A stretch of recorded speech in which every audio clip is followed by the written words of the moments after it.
刺杀普京的行动已经出现，这是乌克兰战场上的最大变数。俄罗斯为何死咬美国？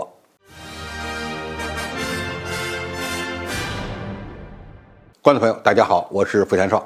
现在的俄乌冲突之所以被我们称为冲突，一个很重要的原因是俄罗斯并没有对乌克兰宣战，双方对战争的性质认定存在着根本性的不同。在乌克兰自认为是在进行保家卫国的战争的情况下，而俄罗斯并没有采取大规模的轰炸乌克兰城市这样的军事行动。双方呢还有一个重要的默契，不危及对方的国家领导人的人身安全。但是在俄罗斯红场阅兵的前几天所发生的无人机袭击克林姆林宫的事件，已经被解读为乌克兰对普京的刺杀行动。这在乌克兰军队大反攻之前，几乎成了战争升级的一个最大变数。现在对小型无人机自杀式袭击克林姆林宫存在着几种说法。第一，这是乌克兰特种作战部队所为，而乌军要想执行这样的作战任务，需要深入到俄罗斯本土内释放这些无人机，因为从无人机的个头来看，不像是从乌克兰本土起飞远程跋涉袭击莫斯科的。第二种说法呢，这次行动是俄罗斯自导自演的，以便为后续对乌克兰进行更大规模的空袭寻找借口，甚至不排除未来对泽连斯基实施斩首行动。第三，是由那些想进一步扩大战争的俄罗斯国内的极端势力所为，比如美国、东欧国家和俄罗斯境内的俄皇派等等。第四种可能是由泽连斯基政府无法控制的乌军所为，到底是哪一种情况导致的？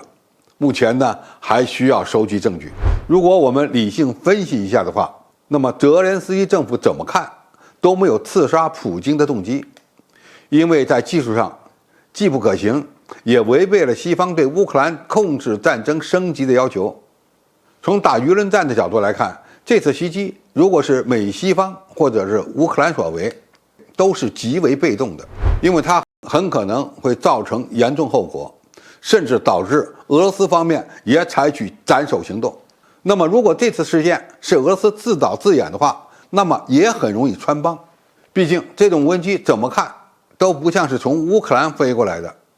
反而证明俄罗斯军队的防空漏洞非常大。因此这次事件如果没有调查清楚的话，短时间内大概率会成为一个谜案，只能说是那些非常希望战争升级的某些个人势力所为。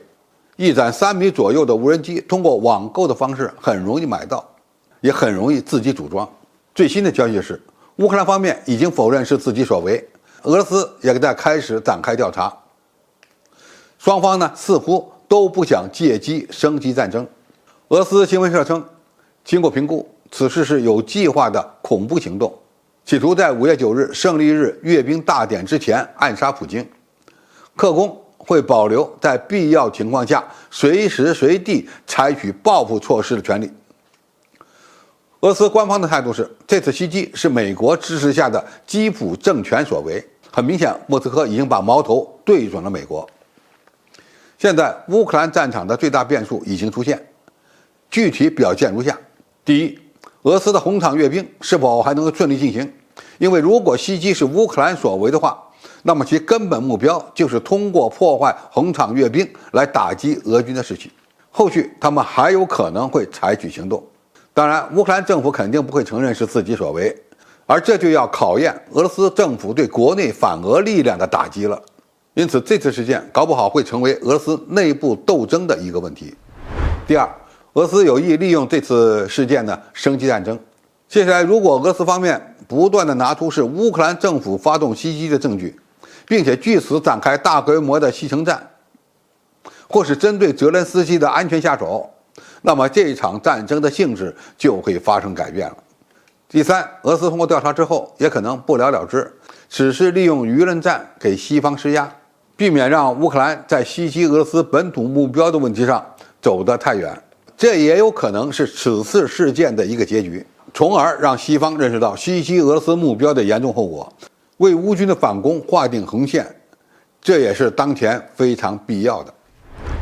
总体来说，这次无人机刺杀普京事件的最大受害者是乌克兰，而最大受益者是想让战争升级的美国等国，而俄罗斯似乎也拿到了打舆论战和给西方施压的机会。至于俄罗斯方面会不会利用这次袭击，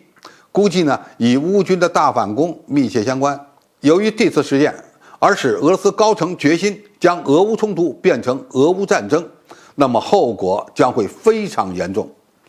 好，今天评述就到这里，谢谢大家收看，我们下期再见。